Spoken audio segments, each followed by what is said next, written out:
everyone, and welcome to Debating Metal. I'm your host, Kenneth Dean, the Dean of Metal, and along with my co-host, Chris Kaye, we discuss and dissect our favorite music, heavy metal.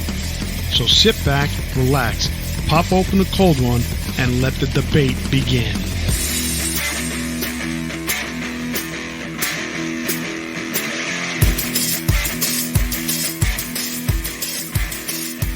Welcome back to Debating Metal. I'm your host, Kenneth Dean, the Dean of Metal, along with my co-host, Chris Kaye.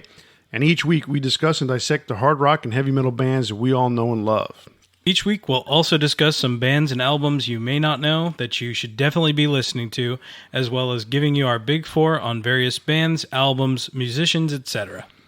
This week on episode 12, we'll be discussing legacy bands and are they nostalgia acts or relevant?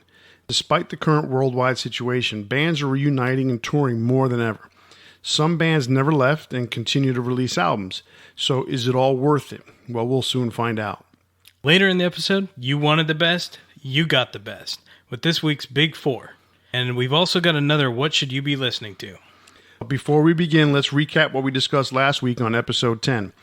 Last week, we introduced a new ongoing topic called Album Cover Breakdown, where we pick a group and break down their album cover history. The first band we chose to break down was Metallica. We debated what we thought were the good and bad about their album covers and chose which we thought is the best of them all. If you missed last week's episode or any of the previous ones, be sure to stream or download all of our episodes from your favorite podcast platforms. And don't forget to rate us or leave us a review. Chris, what was our Big Four last week? Last week we picked our Big Four concept albums. If you want to check out our list, find us on Facebook, Instagram, Twitter. Let us know what you think of our picks, and if you think you can do better, please give us some feedback. We're always open for more debate. Yes, love the debate. Let's start things off this week with What Should You Be Listening To? Kenneth, how about you start us off? All right, well, this week I'm actually prepared. That's a new one. I've actually did something. I actually did a little bit of research, very little. But he always comes in every week with everything else prepared except for this segment. And I don't know why, but I'm bad about it. But this week I did well.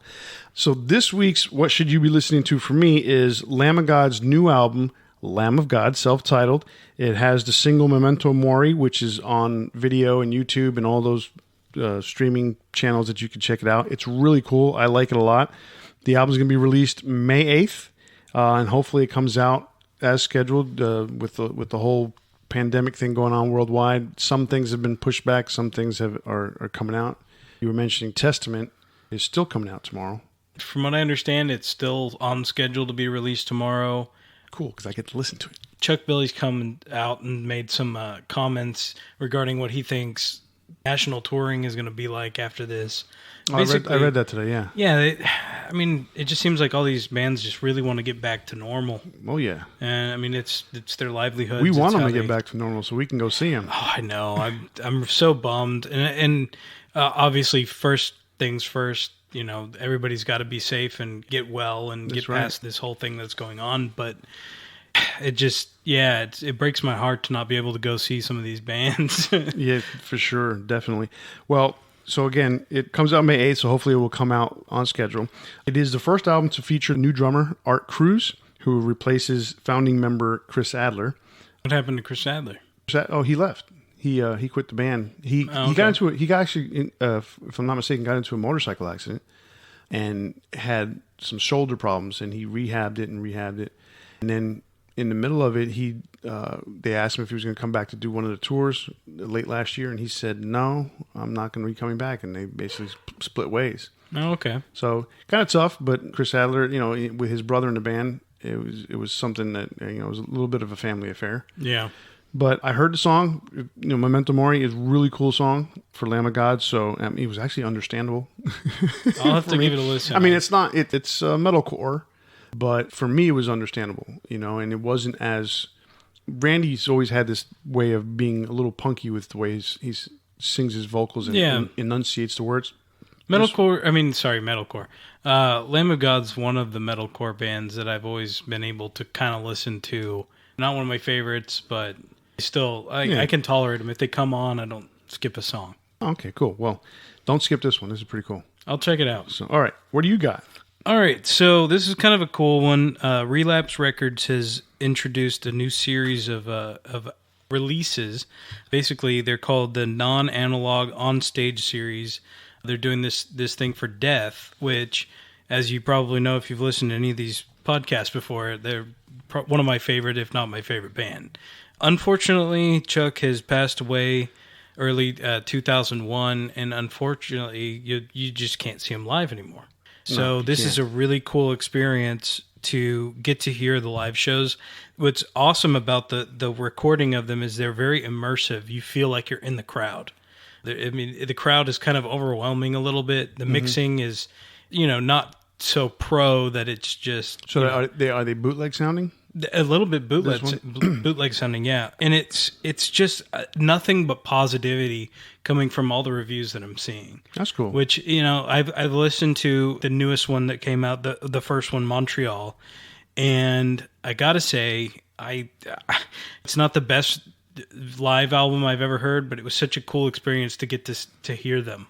Oh, yeah, for sure. And especially since you had... I mean, they never released a live record, did they? No, they had a couple. They had a couple? There's 2 official releases, and then there's some other stuff that's been floating around. Honestly, I like this better than the official releases that have come out before. So this is a really cool experience. Check it out. They're going to continue releasing more of these in a series. It's like every other week from this past week. Yeah. So that's going to be pretty cool. So it's a really nice tribute to a great band, a great musician in Chuck Schuldiner. It's just a new experience to bring back live recordings. Cool. Very cool. All right. This week's main topic. It's kind of a weird long title. We're going to be talking mostly about legacy bands. And what we mean by legacy bands is bands that have been around for a while, not modern bands. Although one of the bands that we are going to mention is Slipknot. Some people may call that a modern band, but they've been around now for 20 years, so it's amazing to think. But mostly 70s and 80s Yeah, bands. I mean, mostly these are going to be some 70s bands, some 80s bands, and maybe... primarily 80s bands. Yeah, primarily 80s. And by legacy bands, what we're talking about is... The topic is basically... These legacy bands some of them are releasing new music. Is the new music worth it? And they're touring behind the new music. So is the show a nostalgia act or is it a relevant concert? Is it something you're seeing because the new music is out and it's just as good? Or is it you're going because you're basing it off the fact that their first album was, a million seller? So based on that information, let's go ahead and debate this. Let's see what we got here. I mean, I'm going to start off with the one where I considered the most controversial. And I've had this conversation with other people. Guns N' Roses. I think that they are a nostalgia act. I mean, I think by default they're a nostalgia act because they haven't released anything new in years. Well, I mean, it's 12 years.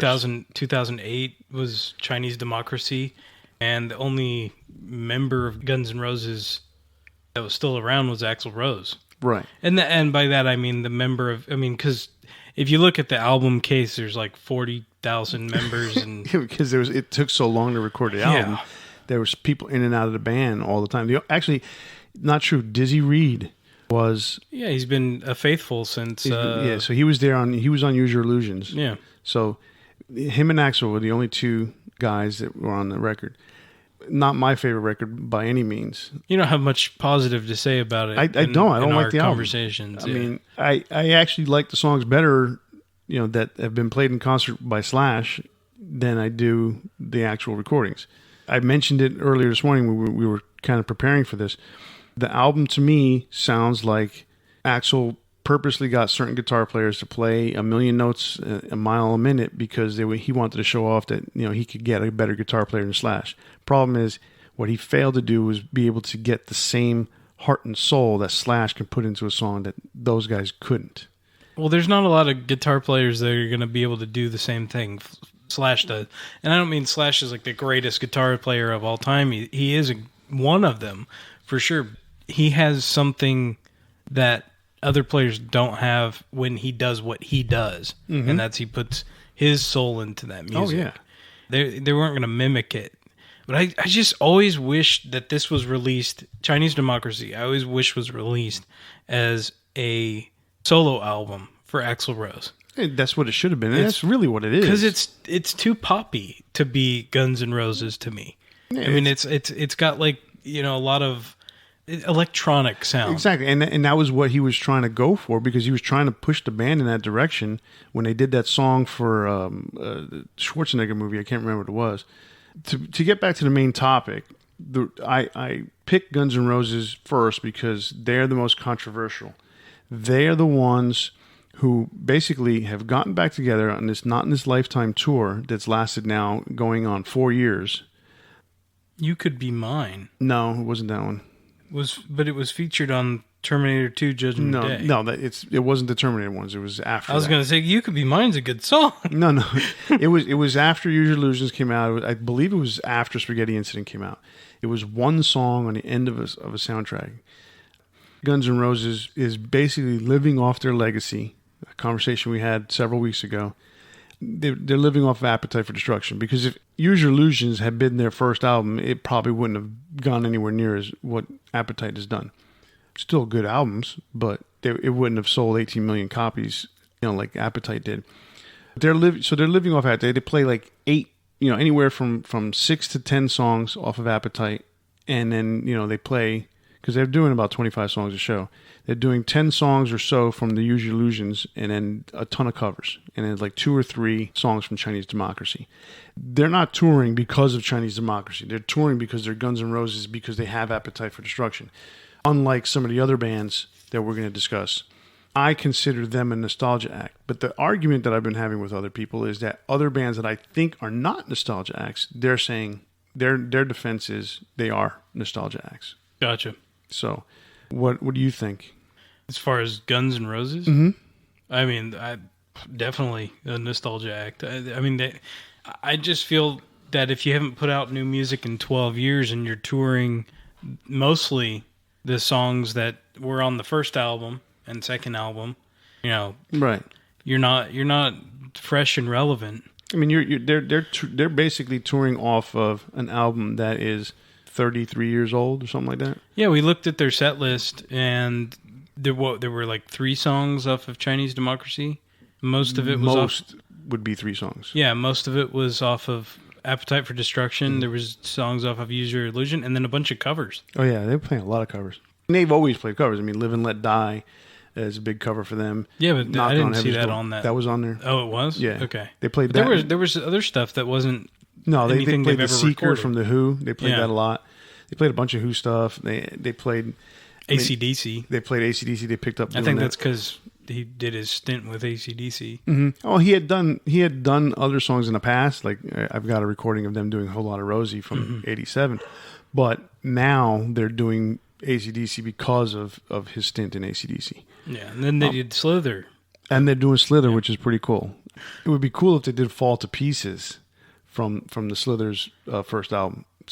From Velvet Revolver's first album, because that's a really cool song. And that was actually Slash gave that music to Axl, and he turned it down. Yeah. So I'm wondering if you would be open to playing that song live. He seems to be a lot more open to stuff. Than he used to be. A lot less, a little more of a professional. A lot more. I mean, they were showing up on stage on time. Yeah. So speaking of another nostalgia act, and this is definitely a nostalgia act, AC/DC. Even though every 5 to 6 to 8 years they're releasing a new album, and the last album they put out was in 2014, so 6 years ago, and rumor has it they're coming out with a new album this year. Even though they're coming out with new music, they're not touring because of the new music. They're touring because of their legacy. Yeah, I mean, it's raise your hand if you went to go see it because of Play Ball. Wait, ooh, no. I didn't. Yeah. I actually didn't go to see the show at all. I saw them. I think the last time I saw them was on the Ball Breaker tour, and that's a long time ago. People are going to see them because of the cannons firing. Back in Black. You shook me all night long. Yeah, they're going to go see Thunderstruck would be like the most relevant song that they have. Highway to Hell. Songs off of those, but yeah, Thunderstruck would probably be the newest song. Yeah, exactly. But that was what, 92? Yeah, 92. Yeah. Thunderstruck's 92, and Ballbreaker, it was like 95. It's been a while since they've had really good songs. I mean, Black Ice was a good album for them. It came out in 2008. And it went, I think, like double platinum in the U.S., which is amazing. And that was just strictly Walmart sales. The album only came out in Walmart. But diehard fans are going to go, they're going to buy the albums, but are you giving it like multiple turns just like the old albums? Yeah, who knows? I mean, it's not a terrible album, but it's not Back in Black. It's not Highway to Hell. So AC/DC definitely living off their legacy, but you know what? That's not a big deal. I don't care. I don't care about Guns N' Roses living off their legacy. It's a great show. I went to see it. Oh yeah. You still want to go see these bands. That's not the point. Is it? Yeah, I'm not knocking that. This is not the same conversation as we had a few episodes back where we talked about bands living off their legacy. This is are they nostalgia acts? Are they just playing the old songs? Is that why you're going? Right. Now, here's one that we can get through quickly. Def Leppard. Okay. I read an interview with Joe Elliott recently where he doesn't consider himself a nostalgia act because they are releasing new music. What I find funny, I don't know what their set list is like. I haven't heard their set list, but they have been constantly touring. Every year, they're always on tour. They're doing some sort of big tour. Last year, it was Journey.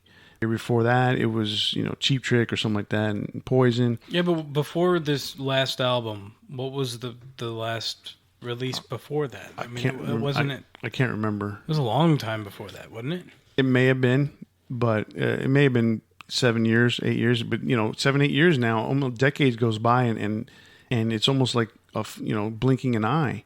Yeah, it was 7 years from songs from the Sparkle Lounge to Def Leppard. Right. That's such a big difference in time. I have a hard time considering Def Leppard a relevant act. I mean, they toured with Journey, so to me, that was a nostalgia act. Yeah, Journey's nostalgia as well.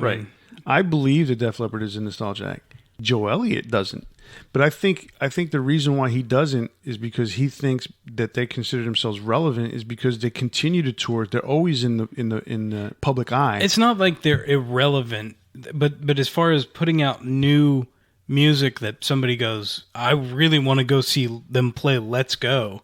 I don't think that's going to happen. Right. I mean, I think they're gonna be wanting to see stuff off of Hysteria.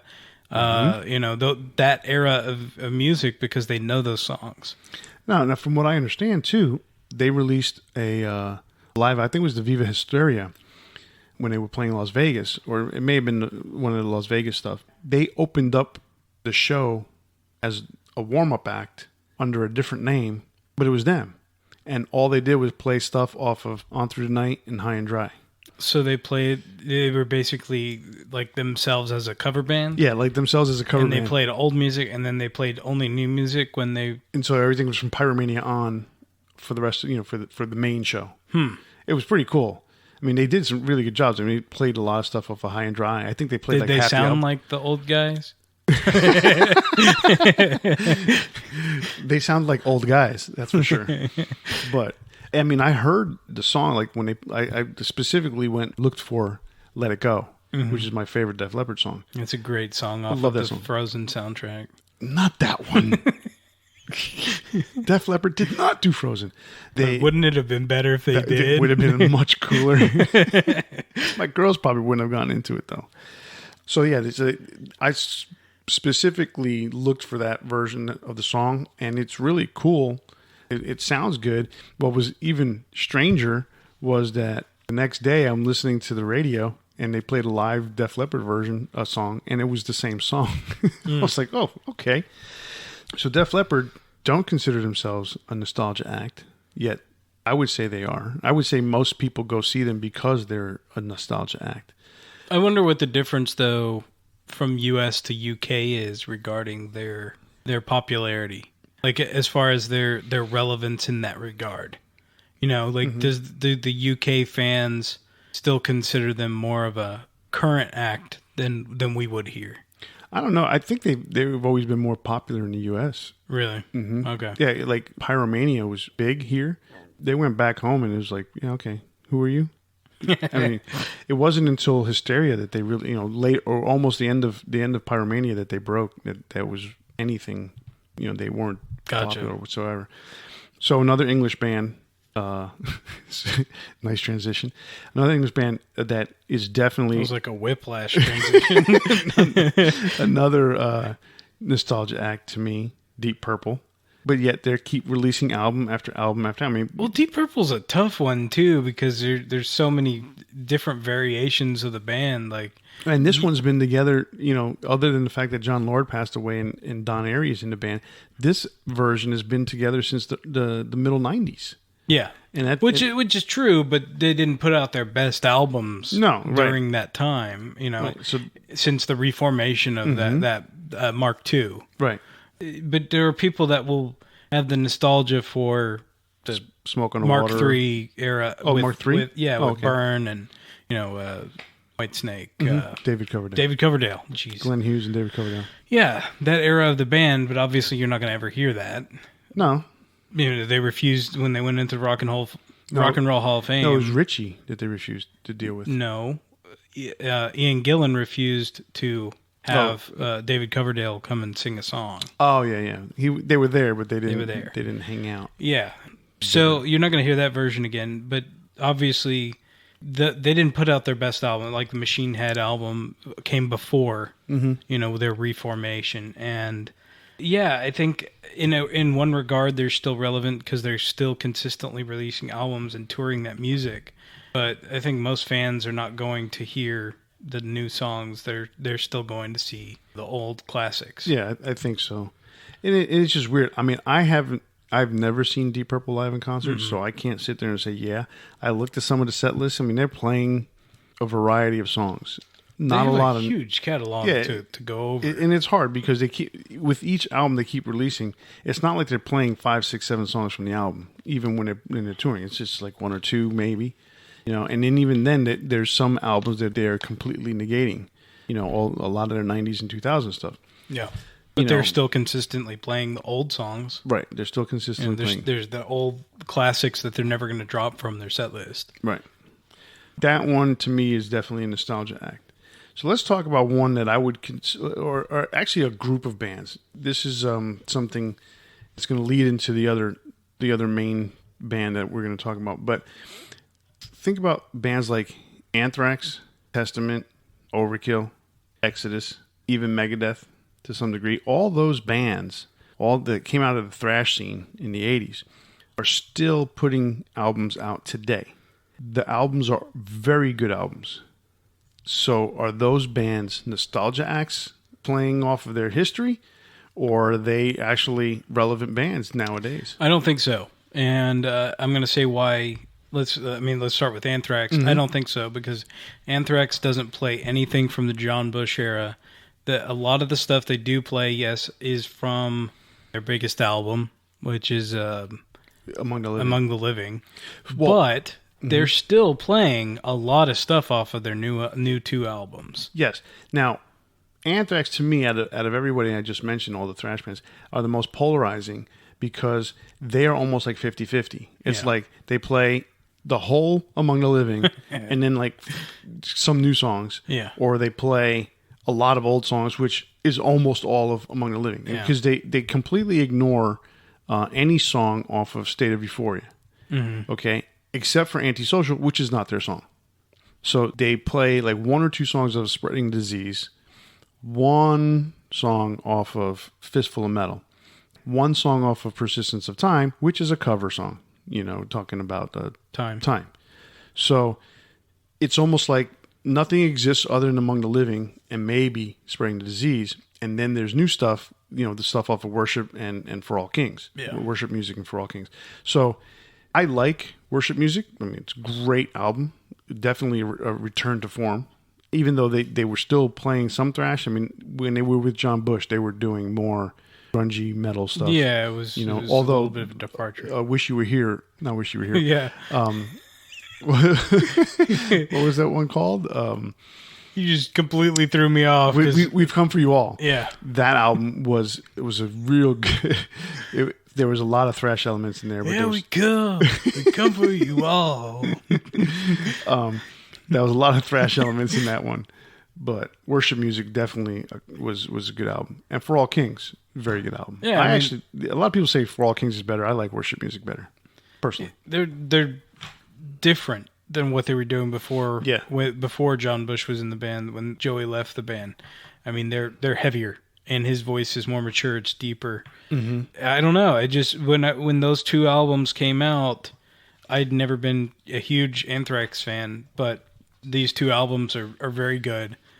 I can see them, more living off of the now than a lot of the old stuff, except for obviously Among the Living. It's just too big of a hit to ignore. Now, like I said, they're the most polarizing because they could be a nostalgia band if they wanted to, but bands like Overkill and Testament. Overkill has released a new album 1 to 3 years. Yeah.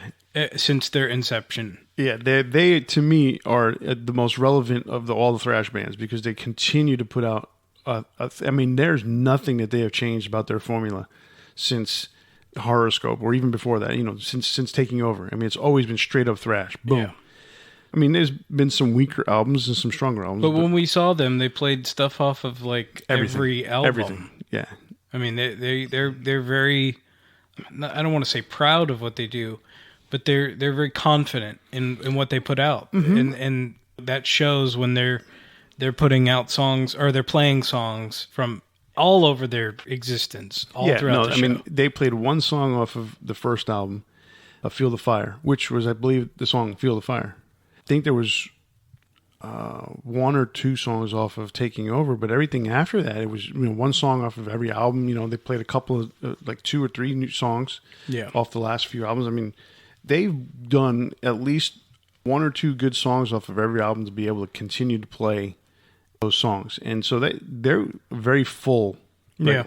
Yeah. They released it was a couple years ago after the Grinding Wheel tour. They actually toured on the anniversary of Horoscope. And they played the whole Horoscope album live in concert. But I don't necessarily, when they have the anniversaries of albums and they play the whole album, I don't really view that as living off the old stuff. No. That's the anniversary. You're celebrating. You're celebrating. No, that's for sure. That's not even. If they did that every year, like the 13-year anniversary, the 14-year anniversary, I'd be like, okay, and these people need to get. And that's why Anthrax is so polarizing because they did that shit twice with Among the Living. No, the Horoscope album came out in '91, so it was like a 15 or 20 or 25 year anniversary. That's all it was. Yeah, it wasn't that big of a deal. It was pretty cool, and they released a live album. But mind you, it wasn't just that. Not the only thing that they played. They played other songs, so it was still good. And they did killer versions of those songs that were on Horoscope. Yeah. So I think Overkill, definitely a relevant band, just as relevant today as they were back then. Testament, as we mentioned earlier, got a new album coming out tomorrow. But I think Testament's kind of different, though, than the other ones you were mentioning. I would say Megadeth falls more in line of the ones you're mentioning, because they've still been consistently releasing albums pretty much nonstop since the 80s. Mm-hmm. Testament had a break. Testament had a break in the middle. They took time off from 1999. What was it, 2008? Yeah, and I think that was more financial and business problems. It was, but it was also some reformation of the band in a way. Alex Skolnick was gone for quite a while, and then he comes back. They reformed the band to what it was before. Yeah. And ever since formation of Damnation, they've had a pretty consistent lineup. They've had, I think, 2 major lineup changes. The bass and the drums have changed. I think when they did formation of Damnation, the drummer did not come back. Christian, whatever, something Christian, he did not come back. So they had a different drummer. So they've had drummer changes. Yeah, but Gene Hoglan's been on most of them. Gene Hoglan's been on Dark Roots of the Earth and Brotherhood of the Snake, and the new one is coming out. There was a different drummer. I can't remember. It may have That's been what I'm saying. Right. I'm not saying it was the original lineup. Oh, okay. I'm saying they've had a consistent lineup since that point. And the only changes that I'm aware of are the bass and the drum. Right, yeah. And those are guys that have worked together forever. And the funny thing is, the guys that they got back were people that were already in the band previously. Yeah, So you've got guys that why I think they're not a nostalgia act, even though they took that break and they do play old songs, is they play a lot of songs off their new releases. Because they actually tour off the new release. Yeah, and that's a big factor too. They're factor. touring for the album. Right. You know, you go and see them live and they've got a backdrop of that new album and they're pushing that new album. And every time I've seen them, which I've seen them twice, I think, since they've reformed. They never broke up, but since the formation of Damnation lineup, I've seen them twice. They've always played several songs off of the new release. Oh yeah. They also have a group together that writes together, and they function together, and they're more. There's more cohesion from this time period than any other time period. Right. Yeah. No, they're to me they are Testament are definitely relevant. Overkill definitely relevant. Megadeth definitely relevant. Megadeth to me, their problem is it has been, do they want to be a pop metal band or do they want to be a thrash band? And they've gone back and forth. But even with Super Collider, it was more poppy. Right. But it was still a metal album, but it was pop metal. Right. Exactly. Yeah. Dystopia, awesome album. If they would just continue in that vein, it would be so great. Yeah, and having Kiko there, man, I was so excited. It was funny because when we went to see them, I didn't go with you, but we went to the same show by chance. By chance, yeah. When I went to see them, what was so interesting was I thought, because I had listened to Angra forever, I thought Kiko was playing a lot of those solos. It was Dave. He can still shred like crazy. Dave is. I'm never going to take anything away from Dave as far as being a player, lyricist, and musician. My whole thing with Dave has always been his personality and how he treats other people. That's what. But have you seen his tiny horse? I did not see the video. I heard about it. I haven't seen the video yet. It's so freaking cute. It's Dave walking around. Is it a Shetland pony? Yeah, it's like one of those miniature horses, and he's got this little tiny dog running around with him. See, he does things like that make him seem human. Then he comes out and says something. He's like, "You're back to being an asshole." It's like, come on, man. Just be nice. I like Dave. I know you do. I don't hate Dave. It's just I relate to him. He frustrates me. So again, like I said, Anthrax polarizing. The rest of the thrash metal scene is still putting out. I mentioned Exodus. They're still putting out records, even though it's been now 6 years. But supposedly they have a new album coming out. Talking about all those bands, some of the bigger 80s bands that are still around. One of them being Judas Priest. And I know Judas Priest is one of your favorite bands. Yeah. In the 2010s, if you want to put it that way, they released 2 albums, Redeemer of Souls and Firepower. Now, coming off of Nostradamus, Redeemer of Souls is like so great in comparison to that, but then you realize Redeemer Souls was just the beginning because they got better. Firepower is an amazing album. Well, I'm of a different mindset where I really like Nostradamus because it to me it's an art piece, and that's what it was meant to be. It was meant to be something different. They were in a different mindset then, and they wanted to do something that they just didn't really care who liked it and who didn't like it. It was pretty polarizing. Sounds like Lulu. Yeah, in a lot of regard it is, except for it doesn't have horrible. I can't speak for Lou Reed. The band played well. Yeah, but I'm not a fan of Nostradamus. But it's not. It's definitely not the typical release from Judas Priest. No. I mean, you're following up. Was it Angel of Retribution? Was the last one before that? I believe so. Yeah. No, that was it. So you're following up Angel of Retribution. Which is basically a carryover from Painkiller. Yeah. Which is a large, gap of time, 15 years between those albums. You had Jugulator and you had Demolition. So you had those 2 albums in between, so the band was still working on stuff together. Mm-hmm. But for Rob, that was a pretty big gap of time. But they're still putting out new stuff. And with Nostradamus, even if you didn't like it, it's still the band doing what they do and trying to be relevant. Right. And then you've got the band almost collapses. They announced their retirement. They were doing one last tour, and then Richie Faulkner comes into the fold. Well, because KK. I mean, now we've learned that there was friction between KK and Glenn, which led to the tour being the Epitaph tour, being the end, and then they decided, no, we want to do one more tour. KK bows out, and Richie just breathes new life into the band. Yeah. Very similar to how the Kiss finale, the farewell tour that they did in the early 2000s, that's the same thing. Paul and Gene got tired of Ace and Peter, and they wanted to call it quits. But then Tommy Thayer and Eric Singer breathed new life into the band, and they said, screw this, we're going to continue on. Yeah. Speaking of Judas Priest, yes, so Richie Faulkner definitely breathes new life into that band. They said, you know what, let's go make a new record. Redeemer Souls is the result of that. It's not an awesome album, but they got some good songs. There's some great songs on there. Right. I'm not a big fan of the album as a whole because I don't like the lyrical content all that much. Mm-hmm. It's kind of juvenile in a lot of ways, which is for a band as aged as Judas Priest, it just seems kind of silly to be singing it almost like preteens. You mean like Parental Guidance? Like on that, Turbo? that kind of level, yeah. And so, but even more so, because Parental Guidance was, 1987? Yeah, 87. And so, now this is 2000...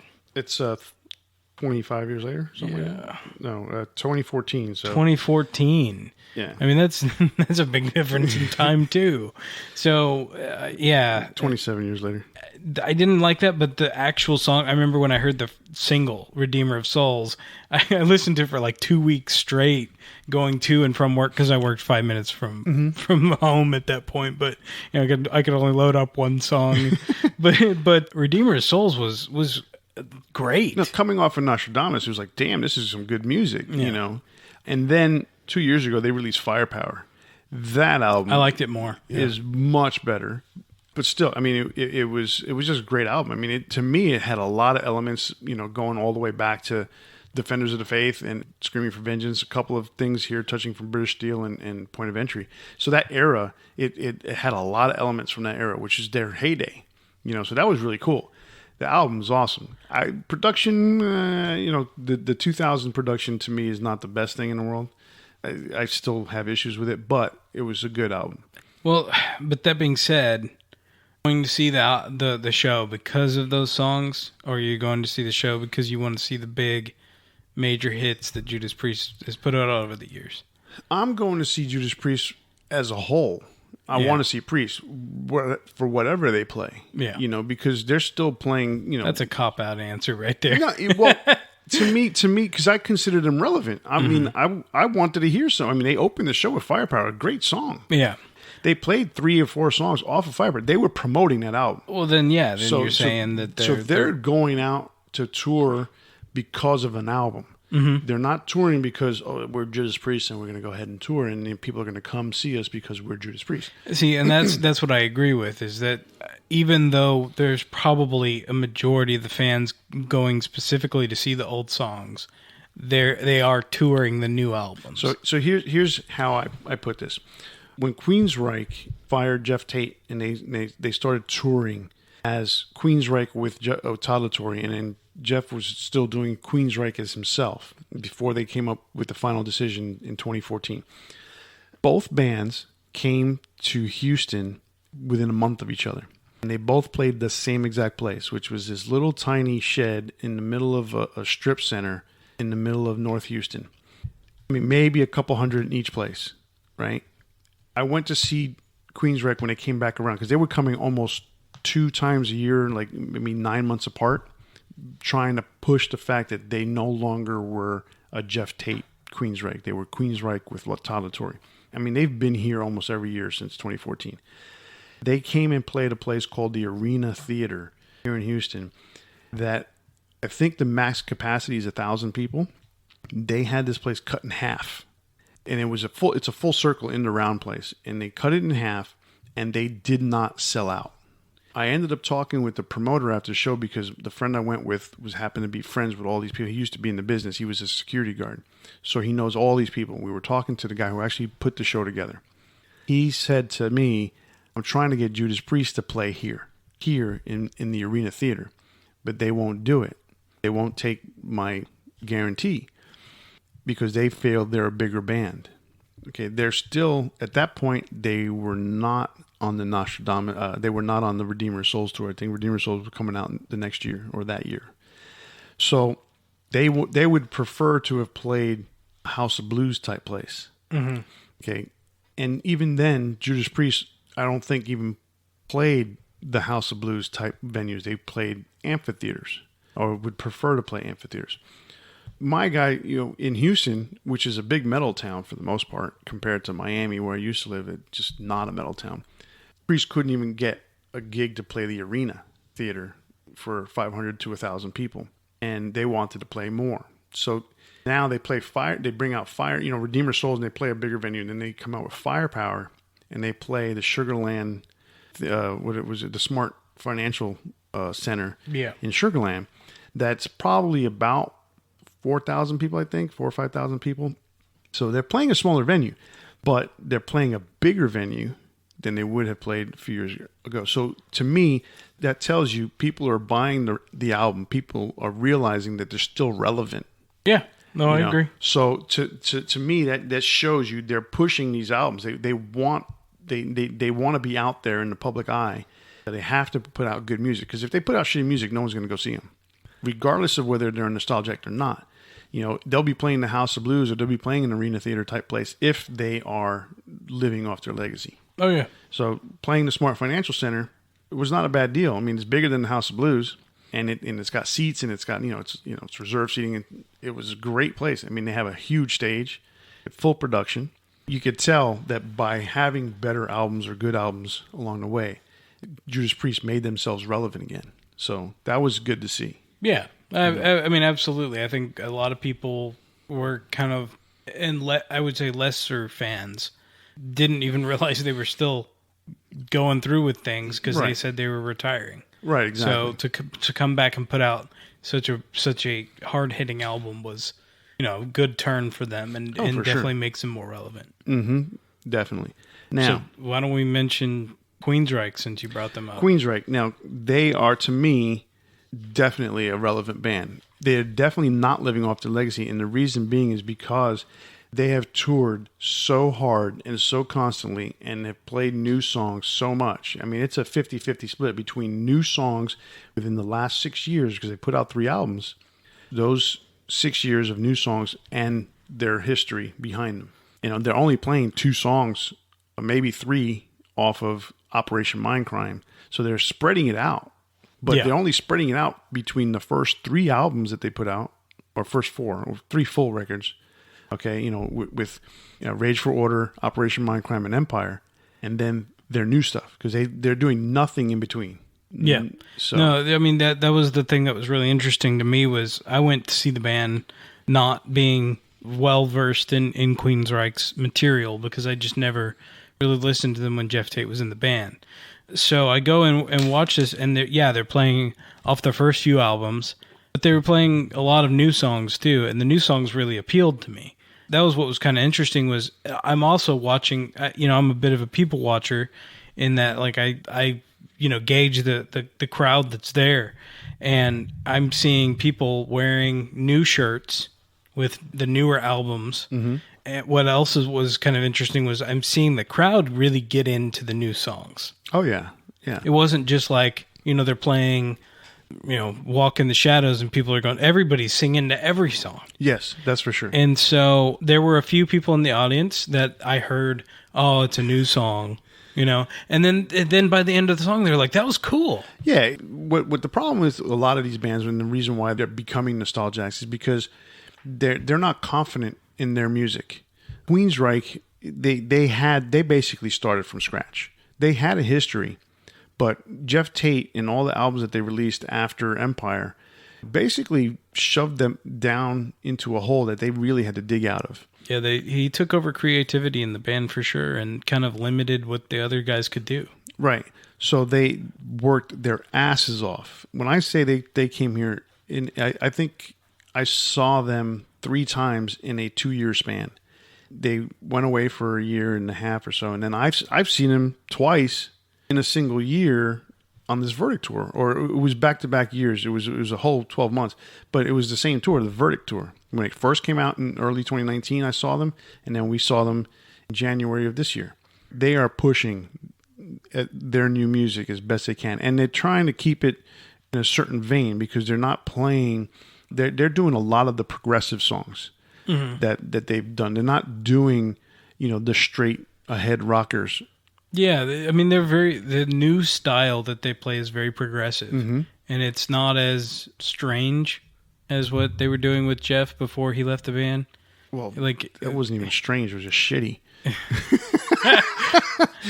I was trying to be diplomatic, but you don't have to be. This is our show. But yeah, the direction that he was taking the band was not a positive direction because you could hear there was just not that pep there. There was not that excitement. No, it wasn't. They didn't believe in what they were putting out. And then when Todd LaTorre came into the band, he like Richie Faulkner breathed new life into him. Is a very skilled musician. He played drums on the last album. Yeah, he has changed the vibe of the band. Oh, for sure. I mean, Michael Wilton now is the main songwriter. He has a lot more creativity. Yeah, now. So he's able to put stuff out there, and they're giving everybody a chance. I mean, Parker Lundgren he wrote one of the songs entirely that they played that was very cool. Yeah, so I mean, they're giving everybody a chance, and Eddie Jackson's always had some little input. Yeah, because Parker wasn't even part of the project that they were doing when they first joined up with Todd. He was. No, they didn't name it that. But he was part of it because he was still involved though with Jeff Tate's camp to a degree because of his situation with now his ex-wife, I guess. Ex-wife, yeah. So there was a little bit of, hey, you choose if you want to be part of this or not, and if you are, you'll be an equal member and you'll get as much input as anybody else. And he chose Queensryche. Right. He chose the right wisely. answer. He chose wisely. He chose the correct answer. Exactly. So definitely Queensryche is not a nostalgia act by any means. I don't think so. So, but a band that I believe, and I think everyone believes they're a nostalgia act is Kiss. I mean, they've been a nostalgia band ever since they were reunited.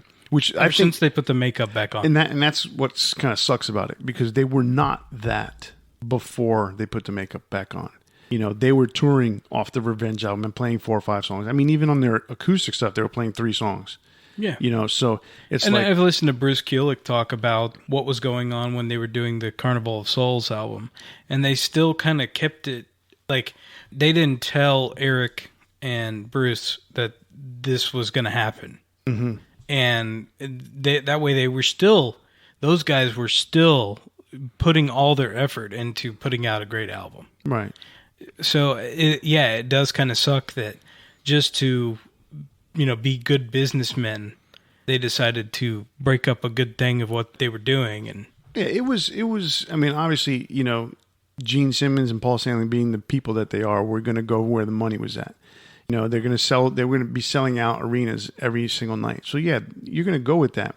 They honestly tried to do a new album with Psycho Circus to get new music and to be relevant. It's such a weird, but you look at the production, how many people are involved on that album, etc. It's just such a weird situation. No, it went back to being what it was before. Everybody having their own lawyers, everybody having their own managers, bringing their own producers in to do whatever they want. Peter still can't write a song, still can't fucking play the drums. So, Well, you look at Kiss and you go from the first album on, and it's just 4 guys writing music, putting out an album. By the time that they were, I guess 4 or 5 albums in, now they're bringing in ghost musicians, guys that are playing to be somebody else, stuff that's weird stuff that's going on. Psycho Circus is just the culmination of the return to that idea because you don't have musicians that are reliable. You don't have a band that's cohesive. You don't have the trust that's there in the product that they were putting out before. From then on, it's just a production. It's a stage show. Right. And it's not even a band in the same regard. And that was what was sad because all the stuff that they did in the 80s just basically went out the window when they got back together. And it's like, that was the stuff that reestablished you. Mm-hmm. You know, it's like, but even in the 80s, I mean, you really look at the production and read into what the production was. The stuff with Bruce Kulick was probably the most cohesive. That was the band that was actually playing on the album. Was the band you were seeing. Oh, for sure. I mean, there was a lot of ghost musicians even before that, like with Vinnie Vincent's couple of albums. But yeah, the Creatures of the Night. That was what I was getting at, was that Kiss at this point was more of a stage show. You know, even in the 80s. But then they brought Bruce into the band after Vinnie Vincent, and it at least was more stable during that whole time. And they were stable because they put out Asylum, Hot in the Shade, Revenge. There was one more album in there that I'm missing. What's the one that Gene Simmons barely played on? Oh, Animalize. But that was with Mark St. John. Mark St. John, right. So after Mark St. John was the point where everything became more stable. Right, Asylum. Crazy Crazy Nights. Oh, that's right, Crazy Crazy Nights. And then you get Revenge. And then... So it was Asylum, Crazy Nights, Hot in the Shade, then Revenge. Those 4 albums, and then the Corner of the Soul. Those 5 albums, they had 3 guys were constant, which was, you know, Paul, Gene, and Bruce, and then Eric and Eric. Yeah. So, and the change with Eric, from Eric Carr to Eric Singer, wasn't a dramatic change as far as musicality was concerned. Yeah. So it wasn't too bad. But it was also not one of those things where it was making everything dysfunctional. And that's the point, was once they went back to the Psycho Circus stuff, then it was just complete dysfunction. Right. The stuff from now, well, I say now, from the recent years, the last 2 albums that they released were more cohesive than they had been in a long time. Right. Because you had Eric Singer and Tommy Thayer, who were genuine contributors to their product. Yeah, I believe Paul Stanley said that there was no outside writers. They wanted no outside writers for those last 2 albums. Yeah, so for the first time since the first few albums, they had 4 guys writing music again. Exactly. It's a shame that they're not playing songs off of... I mean, they play, I think, Hell or Hallelujah every so often, or they in the last few tours that they did. Modern Day Delilah. Those are the only 2 songs that they're playing from the new albums. And then from the 80s, they're doing... I think they added Forever, but they took it out. They were playing, what the hell's that one song? Heaven's on Fire, you know, and then everything else is older. You know, I think they play some Creatures of the Night. I mean, they're still playing Psycho Circus, which is mind-boggling to me. I mean, they were opening their show in the tour before this End of the Road tour. That was the opening show. Yeah. With that big giant spider that was their stage show. I just don't get it. But I mean, back to the main point, I think it's really... I mean, the moment they decided to put the makeup back on, they became a nostalgia act, and that's the focus of what they've done, and it's financially viable for them. It's really too bad that you have guys... I mean, we could get into a whole bunch of points. Like, I don't think that Tommy Thayer and Eric Singer should be wearing that makeup that they're wearing. That's a whole nother Kiss episode. But that's indicative of the product they're putting out. I mean, it boils down to that they're accepting of that they're just a nostalgia act. No, for sure. I mean, it's... You wouldn't have them up there playing other people in costume, that you've got the crowd trying to believe that they're Ace and Peter. Mm-hmm. I mean, give them new characters, and it's never going to happen, obviously, at this point. I mean, that discussion... For the last show, Yeah, that discussion has been, beaten to death. Beaten to death. It's not going to change. It's still a relevant conversation. You know, I thought when they made Eric Carr the Fox, I thought that was pretty cool. The Ankh Warrior, that was kind of like, what the hell is that? It was still different, though. It wasn't. They didn't have him up there acting like Ace Frehley. Playing, and I don't think at the time I even thought of that. Yeah, but I think the reason why it ended up being this way was because Ace and Peter were back and forth so much that they had to have Tommy Thayer waiting in the wings. They had the illusion there. So those shows that Tommy played as Ace because Ace was missing in action, or Eric played as Peter because Peter was missing in action, they had to be those guys. Yeah. So when they realized no one noticed and no one gave a shit, all of a sudden it's like, you know what? Hell, just make them who they are, or make them the cat and the spaceman. I just think, you have enough respect in Bruce Kulick to not make him wear makeup, and he has enough respect in himself. He said he wouldn't put it on there either. Exactly, but Eric Carr's there for the dollar. He's there for the paycheck. You mean Eric Singer? Eric Singer. He's there for the paycheck. Yeah. Kiss is definitely a nostalgia act. Now, talking about those bands that consistently tour and have not released any new music, and I wouldn't even put this. Kiss has at least released new music, but the guys that haven't released any new music, bands like Motley Crue. Well, they released that one song, the one for the movie, Like a Virgin. No, not that. That song sucked. That was a cover. I know. I'm talking about the Dirt, the song The Dirt. Yeah, it was okay. But it was made for the movie. But it was made for the movie. It was one new song. It was not an album. Yeah. It's not, let's go into the studio and bang it out so we could tour on it. So Motley Crue, they're nostalgic. And even then, there was supposedly no intention of touring on that song or on any new music. Yeah. They're kind of in between, because when they finished in 2015, they were coming off of no new music. They were just touring on the fact that they were Motley Crue. Yeah. Well, speaking of nostalgia, remember when you could understand what Vince Neil said? That video will live in infamy. So Motley Crue, Twisted Sister hung it up. They specifically knew that they were a nostalgia act, and they didn't change. Yeah, and they had no problem with it. They were touring so that we could all relive. They had one new song, which was that 30 song that came, and they knew right then and there. They weren't going to be doing new music. Yeah. Rat, LA Guns, Poison. They have done several tours with no new music, and it's a great show. Definitely a nostalgia band. There's nothing wrong with going to see a band because they're nostalgia. No, not at all. People do it all the time for the 50s acts, and the 60s acts. All those, Anytime you go see an Elvis cover. Boston, Foreigner. They haven't done any new music, even though Foreigner's a great show. Anybody who went to see Boston for a while, there was nothing there. Styx, they've put out new music. Yeah, but some of those bands, like when a band doesn't put out new music, and they've got a different singer, or some of these major parts of the band. Mm-hmm. To me, that's a nostalgia act in and of itself, because it's like these guys up there singing songs that you don't even know who they are. Right. So to me, that when you're up there, like Foreigner is automatically a nostalgia act. Yes, to me, yeah, for sure. Again, going back to the Cruise, the Twisted Sisters, the LA Guns, and all those bands, they're not putting out anything new. Yeah, and they're just touring off their name, off their legacy. So, two big bands left that we can talk about, and I'm going to put them both in the same exact category, and both for the same exact reasons: Iron Maiden and Metallica, two of the biggest bands in the world today. And I had this discussion with my best friend Matt the other day. He swears that they are a nostalgia act, and I will defend to the death that they are not.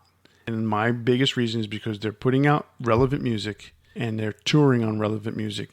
And not only touring, but they're playing 5 to 6 to 7 songs off that new album when that album comes out. But, keep in mind, Iron Maiden does a nostalgia tour and then follows it up with an album tour. Yes, that is true. So they're kind of like a 50-50.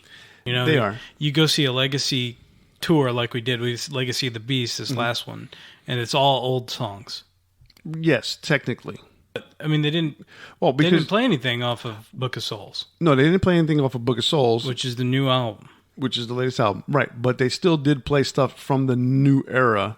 But they didn't play anything from Final Frontier. No, they didn't play anything from Book of Souls. Those are the only two albums they didn't play anything off of. Yeah, they did one song off of what's it called? Matter of Life and Death. Mm-hmm. But so the point was, but those are still right. Older songs. So that is a nostalgia tour. But they've established that ever since they reunited, they've established they were going to do album tour. Mm-hmm. Nostalgia tour, which I think is genius, because it feeds two branches of the fan base. Mm-hmm. The guys that only care about going to see old stuff. Because even when we were there, there was a few songs where people sat down because they're I don't know this song. I sat down. I wasn't into the song. I don't remember you sitting down. No, I didn't sit down. But yeah, it was just I was bored with the song, and that was the For the Greater Good of God. Yeah, but that's the only one. I mean, the rest of the show you were the rest of the show was awesome. But even then, I was into the whole show. But there were a few people that just were like, I don't know this song. It's not from 1982. Then you see the what's the Book of Souls tour? Yeah, or just any of the album tours, and they've got as many people there. No, and when I saw the Book of Souls tour, there are people that go to the album tour show that are expecting to have 90% of old stuff. And when Iron Maiden is sitting there playing 6-7 songs off the new album, they kind of like, what the hell? But at least with Book of Souls, those 6 or 7 songs were damn good. Yeah. Unlike, they did not do the Matter of Life and Death tour in the United States, playing the whole album like they did in Europe. And to me, that would have fallen like a lead, a lead balloon down to the bottom if they would have done that in the States. I mean, it would have not gone over well, because as much as, a lot of people are saying that that's a good album, overall, the American way that people think about that album, it would have flopped. They were already in between bad albums. Like, as you see, they were Dance to Death. People were still not totally into that whole thing. I mean, Brave New World was good. Dance to Death, people were not into it. I liked it. But Dance to Death was a pretty solid album, honestly. It was, but in the States, for whatever reason, that album didn't do well. And then to go into... I think it had to do with the album cover. People saw it. Just that revolted. Too. But their lunch revolted. The Matter of Life and Death comes out, and it's just like, it was something that takes a lot of listens to accept and get. I would say the American crowd that was looking for Aces High and Number of the Beast and Run to the Hills wasn't going to get that. But but not just speaking about the American crowd. I mean, they're huge all over the world, and they did that tour elsewhere, and it was successful. Yeah. So they're bigger than they ever have been all over the world. And what's cool about the fact that they are big because of Dance to Death, they are big because of Matter of Life and Death, they are big because of Final Frontier. Those albums, they're big on those albums because they're getting younger fans. Mm-hmm. Okay, so around the world, they are nowhere near a nostalgia act. There are people going to the legacy shows, not just the legacy tour, but the old, the Somewhere Back in Time tour, and the Made in England tour that they did in between. The younger crowds are going to see those shows because they're like, hey, what would have been, it would have been cool to see those old shows. So now they're getting a chance to see what it was like during the Power Slave tour, what it was like during the Seventh Son tour. So the younger crowds are into it because they're kind of anomaly in that way, right? Because you've got young people going to see the show for old songs, exactly. But it's not just a bunch of old people that grew up with the albums, right? It's a good, it's a good mix. It is not one of those. Oh yeah, we saw kids there. I remember we were in line to get a picture signed by Derek Riggs. Yeah, and you see a 3-year-old kid excited about, or not 3. I'm not good at judging. No, ages. They were probably 7, 8, 9 years old, somewhere in there. Little girl excited about getting Derek Riggs' art signed. Yeah, no, it's amazing how they've transcended that. Mm-hmm. My debate that I had on the phone with Matt extended between Iron Maiden and Metallica, and he swore that they were nostalgia acts, and I believe wholeheartedly that Iron Maiden is not. Although, it's almost like I'm proving myself wrong by saying the Legacy of the Beast tour is a nostalgia show. But I think what ends up happening is, like I said, with the young people going to see them, that's not nostalgia. No. That's a new experience for them. Exactly, right. So it's transcended nostalgia. Definitely. So Metallica... Nostalgia act. No, they're not. and I'm going to defend it that they're not, because even though the last album before this one was 8 years ago, so more than 8 years now, it's 12 years ago, Death Magnetic, they toured for 3 years on that, and then they went and made a movie, and they went and made a video game, and they did all these different things, and that's the reason why it took 8 years. They toured like every other year. But do you think their crowd has grown since, I don't know, Saint Anger? It's a different crowd. They are young. There are not as many young kids as an Iron Maiden show, but there are still young kids in the show So I would say, so let's say if it's a 50-50 at an Iron Maiden gig between young and old, it's probably 70-30 at a Metallica show between 70 old people. Yeah. But Death Magnetic, so then they release Hardwired, and there's I mean, for them to be able to tour in the United States, do a stadium tour, you're not a nostalgia act, in my opinion. I mean, they're not. I don't know. I mean, you got the Black Album selling the same amount, like pretty much every year, right? You've got older albums still having that same effect. I think I'm not saying that they're a nostalgia act, to be honest. I think it's 50-50, if not maybe more leaning towards the nostalgia act, because they have so many relevant eras of the band. Mm-hmm. You have the thrash guys who there's still people going like, I'm going to go see them because I know they're going to play Master Puppets, Right. But they don't give a shit about anything else. And that's the way. Playing. And that's the way Matt posed it. Are you going to see them because of Master Puppets, or are you going to see them because of Hardwired? Yeah.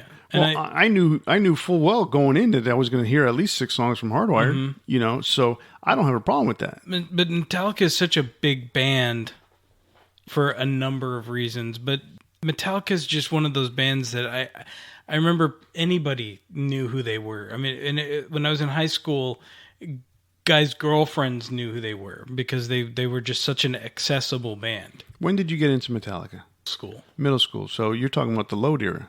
So they were already considered sellouts. They were already considered grunge and alternative. Okay. But yet you went back and you listened to And Justice for All and Master Puppets and Ride the Lightning and Kill 'Em All. Even though what was relevant to you was Load and Ain't My Bitch. Well, those albums had not come out yet. Okay, so you were before, so right before Load. 94. Well, no, I guess they had 1996. Yeah, they had come out, but the first album that I heard was Injustice for All. I had not even heard anything from the grunge pop era, and so it's difficult. The first show I went to see them was during the Reload, tour. Okay, so in that tour they were playing a lot of songs, like 4 or 5 songs from that album, or from that group of albums, and still playing 2.5 hours in, playing all old songs, or what you would consider old songs. Mind you, at that point, they're only 12 years into their career, 13 years into their career. Well, maybe 15 if it's 1997. So it's a long career, but it's still, you're only talking about 6 albums. I think what makes it difficult for Metallica, though, is because Hardwired was a universally acclaimed good album. Mm-hmm. To me, it has a few low points, but overall, it's a great album. Atlas Rise it's stuck in my head. I can't forget that song. The one before that, Death Magnetic, was not as memorable of an album. You listen to it and you go, this is good. But then after it, the songs don't stick in your head the same way. Right. And then, obviously, Saint Anger. That's stuck in your head. For all the wrong reasons. For all the wrong reasons. That Frantic song gets stuck in your head. I like Frantic. It's a cool chorus. Cool. It's not produced well. What's difficult about that is it took such a long period of time for them to reestablish to the point that they have memorable songs. Mm-hmm. You have the gap between Fuel, which was probably the last one before that I would say a lot of people just know that song, right, all the way to Hardwired, where there was this big gap in between. So up until that point, I think they were probably a nostalgia act, but I think this album kind of turned that around. Right. Because there's a lot of people that do like those songs enough to go, I want to go see them play Atlas Rise. All right, so let's look at it this way. I'll give it this much. When they toured for Saint Anger, okay, nobody went to see them play Saint Anger. They didn't play Saint Anger. They played Saint Anger and they played Frantic, and they alternated. Sometimes they played both songs. Yeah. When I went to see them, so I saw them in the stadium tour in the summer of 2003. I don't think they had released Saint Anger yet, and they were previewing which is what they always did. They were previewing songs. So going, they always put out a few demo type versions of songs. Going in 2003, you were going based on the fact that they had released the last studio album was Reload, and then they had done the Garage album and the Garage Inc. Well, there was so much anticipation for Saint Anger. It had been such a long time. Nobody expected them to release what they released. Right, it was the return of Metallica. Yeah. Then when Saint Anger came out and they did the actual arena tour in the United States, and they toured like crazy for that. They played Frantic, they played Saint Anger, and they alternated with like Dirty Window, and I don't recall them playing some kind Didn't of. They monster. play Sweet Amber at some point. So between all Dirty Window and Sweet Amber and stuff like that, and they also played. They tried to play that one slow song that they had that was really intense. That I think is the second to last song on the album, which is a really good song, but it doesn't come across well live. They played it at my show when I went in, and I saw them in Sunrise, Florida. To me, they were trying to push the envelope and get back into relevance because they had basically been a nostalgia band. Yeah. But then as Death Magnetic came out, we're talking that was only a 4-year gap, or a 5-year gap. They pushed the crap out of that album. They were playing 4 or 5 songs from that, and they were really pushing the envelope with that. So they toured hard and heavy to become a relevant band again, which they did. Yeah. And then for whatever reason, they were trying to stay relevant by putting out music, touring for 2-3 years, putting out the movie. Then they went on a nostalgia tour because of the movie, and they started playing stuff from every album, 2-3 songs, because they were trying to do this nostalgia tour, an anniversary tour. So they forced themselves almost into a nostalgia type thing. But those old albums were so big and so popular that they've transcended need to put out any albums. They don't need to. They don't have to. And still be relevant. People are going to go see them. Right. It's like the Rolling Stones. Who really cares if they put out new albums? People go see them because they're amazed that zombies exist. But it is a nostalgia act. But they're a nostalgia act at that point. But I think Hardwired was a strong enough album that there are new fans that go, okay, this is cool. I want to go see that. Mm-hmm. So I think, to me, I'm going to lean more towards nostalgia act, but there is a lot of merit in what they've just put out. Yeah, I get what you're saying. When I went to Arkansas to see them, they played 5 songs off of Hardwired.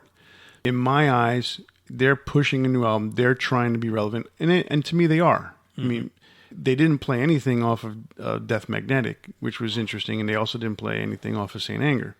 So to me, if you're trying to be relevant, or you should at least sneak in a song or two from those ones that are more recent. I think what'll be more interesting is to see, whenever they put out this next album that they're going to release, how much of those previous albums that they'll continue to play. Mm-hmm. I mean, I think they'll continue to play songs off of Hardwired. Several. I would say at least Moth into Flame or and Atlas Rise. Well, although they dumped Atlas Rise on this most recent tour that they were doing. But they'll mix things up. But they had added a couple more songs because of it. Yeah. So I think they'll continue, but I think they'll probably continue to leave off those previous 2 albums because they're just not as strong. I think Death Magnetic was so big because it was so much better. Than Saint Anger, but it's still not a great album. Right. I mean, I like it, but it's one of those things where it's a good album. It's not a great album. It's right. It's not Master Puppets, And even the new metalheads, the young kids are going to shows because they know they're going to play Master Puppets, but it's the first time. Yeah. And they're playing. The cool thing about Metallica is they're playing the music like it's your first time. Mm-hmm. They're not phoning it in ever. Yeah, I've never seen them. But if I go see a Metallica show and they play Unforgiven, I'm like, that's cool. If they play Unforgiven 2 or 3, I'm like, eh. Well, you know what? If you get Unforgiven 2, that'd be probably a rare show. And I'll be really excited when they do Unforgiven. Shut up. All right. So we've talked about several bands that are they legacy? Several legacy bands. Are they nostalgia or are they not? So now, our big 4 of the week is to choose which are the best albums of all these legacy, nostalgia, relevant bands. And I'm going to let you start off and give your 4 records that you think are the big 4 of all these bands that we've listened to or talked about. What do you think? I think I'm going to let you start this week. You know what? I'll start. That's fine. I'm good with that. Yeah, I think I'm going to, because I'm still making a number 3 and 4 swap decision. That's cool. I'm good with that. So, big 4. What are we calling this? The big 4 legacy bands' best albums, their most recent period. You know, we'll shrink the title down when we put this down. That's a mouthful right there. Right, we got to figure something out. But all right, so best albums of the 2010s. Of the legacy bands. From legacy bands. Okay, something close to that. We'll further revise that by the time it gets on Instagram. Right. So my number 4 album is going to be Dark Roots of the Earth from Testament. I love that album. I love that album more than Brotherhood of Snake. Really? I'm reverse. But... Yeah, you're reverse. You don't like. I liked it a lot. I love the fact that it's thrash, but it's semi. Deathy, melodic elements in there. A lot of melodic death metal in there. To me, I can't get past the 4th song because I keep hitting repeat. You know, 1, 2, 3, and 4. I just keep hitting repeat. But if you get the CD with the bonus tracks on it, it has some really cool covers with, a cool Scorpions cover, a cool Queen cover, and an excellent Iron Maiden cover of Power Slave. So that album is really cool. My number 3 record out of that, I marked the wrong one, is going to be Book of Souls from Iron Maiden. Okay. That album is awesome. It's a double album. It's 90 minutes long, and they only got 12 songs on it. That Empire of the Clouds, I think it's an 18-minute or 20-minute song. Yeah, it's long. It's a cool song, though. It's a cool song, but, I mean, it was still a cool album without that song. Okay, so I really like the way the album starts off with... If Eternity Should Fail? If Eternity Should Fail, thank you. Between that and Speed of Light, really good song. I mean, the song Book of Souls is pretty cool, but they're all long songs. Tears of a Clown, the song about Robin Williams, very good song. The Red and the Black. I mean, they some really, really cool songs in there. And they promoted the crap out of those songs on the tour. I mean, they played them, and they're all great songs. So that's my number 3 album from these legacy bands in the 2010s. Number 2, Judas Priest, Firepower. Another excellent album. If you want to, it's hard to say Return to Form because Redeemer of Souls is a pretty good album, but this was so much better. I mean, it's like going from Point of Entry to Screaming for Vengeance. Yeah. You know, it was like that. Although I would still think Redeemer of Souls is better than Point of Entry. I think the song Redeemer of Souls is probably better than anything on Firepower. But you think Redeemer of Souls is better than anything else? The song. But I think everything else on Redeemer of Souls is weaker than anything else on Firepower. You think Dragonaut's weaker? I think Redeemer of Souls is probably the best new song. But you think Dragonaut is weaker than anything on Firepower? I think so. Really? Yeah. Okay. I like Dragonaut, and I like there was another Valhalla. Awesome. That one's a cool song. Mm-hmm. But I think Firepower is such a maybe I'm overstepping what I'm saying weaker than anything on Firepower, but I mean the whole of Firepower is stronger than what they put together. Definitely as a whole it's much better. All right, so my number 1, I'm sure you know what it is. It's Hardwired to Self-Destruct from Metallica. I'm shocked. I love that album. To me, there's 2 weak songs on the album. And unfortunately, one of the weak songs that's on the album is the tribute to Lemmy, Murder One. I'm not into that song. I actually think that if they would have put Lords of Summer on this album as opposed to it being on the deluxe edition, it would have made the album an even better album. But they didn't. They left it off and they put it on the deluxe. That's fine. I include it with when I listen to it. It's a good. I mean, the first 6 songs are amazing to me. You know, I love all those songs. Maybe not so much the 5th song. I can't remember what it is, but Hardwired, you know, to put together a song like that in basically 5 minutes because they say, oh, we need a short song. We need a short song. And they ended up writing the shortest song, I think, of their career at that point. I don't think there's anything shorter. They have other 3-minute songs, but this is the shortest 3-minute song they have. Then, Atlas Rise. I mean, I've compared Atlas Rise to Disposable Heroes in terms of intensity. It just sounds different, and that's what people. It's a good song. It really is a good song. I mean, if you gave up on Metallica years ago, like, give that one a try at least, because I mean that's such a good song. And Moth into Flame is a good song. The only one that I would say on that first one is Dream No More, but that's part of the Cthulhu series, so it's still a good song, just not my song. And I love Halo on Fire. That's going back to the types of battle like Fade to Black and Welcome Home. Halo on Fire is right up there. It's not the best. I mean, it's above the one that came on Death Magnetic, but it's below one and Welcome Home and Fade. It's good. And then side 2 was just a steady chunk of songs. They were not the best songs, or not side 2, but disc 2. Excuse me. Those songs were not the greatest songs, but they were good. So as a whole, I love that album. So that's my number one album for the Legacy Band's 2010s releases. The Relevancy. Gotcha. So what do you got? Well, I'm going to pick up right where you left off, and an odd choice for me, because I defiantly sometimes try not to pick them. Metallica Hardwired is number 4. It's such a strong album. If I'm really thinking about all these bands and who put out the best albums of these releases, I mean, it's hard to deny that should be on the list. Mm-hmm. All the songs you mentioned, they're just very strong. It's well put together. It's well produced. It's the best produced of the new era of their music. It's the by best, far best sounding album since Reload. Oh yeah, and better songs than Reload by far, by sure. 1,000%. Everyone was ragging on Greg Fiddleman because they didn't like what he did on Death Magnetic, but I don't think what he did on Death Magnetic was his fault. No, I mean he was the engineer / producer. I mean, they didn't give him any production credits. He was the engineer, but the production of it. I mean, I don't think he had as much say in the production as he did on Hardwired, and and he put out. I mean, that's an amazing sounding album. I mean, the best bass sounding album since the Load and Reload, since Injustice for All. Yeah, exactly. Okay. So number 3, Iron Maiden, Book of Souls. It's, I mean, from the minute it starts to when it ends, I don't care what you say. Empire of the Clouds is awesome, but.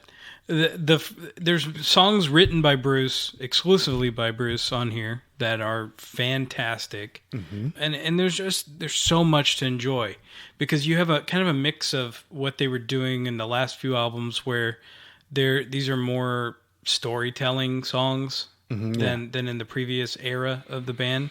You have kind of like an Irish flair on some of these songs, and there's that, but there's the hooks. Yeah, this album had a lot of hooks. It did, and that's why I like this so much better than say Matter of Life and Death. Yeah, So you've got a mix of the different eras of the band kind mm-hmm. of thrown in here, and Bruce's songwriting is just so strong.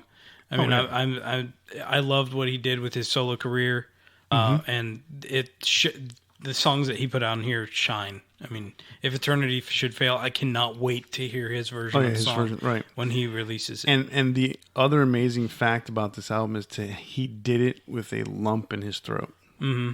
Cancer, I believe, right? Yes, he had throat cancer. Yeah. Number 2, The Verdict by Queensryche. Ooh, I like that. So this is the newest album by the band. I adore the album. I'm so glad I went to go see the show and heard these songs, because they're really strong. And if you're a big fan of power metal, you'll love it.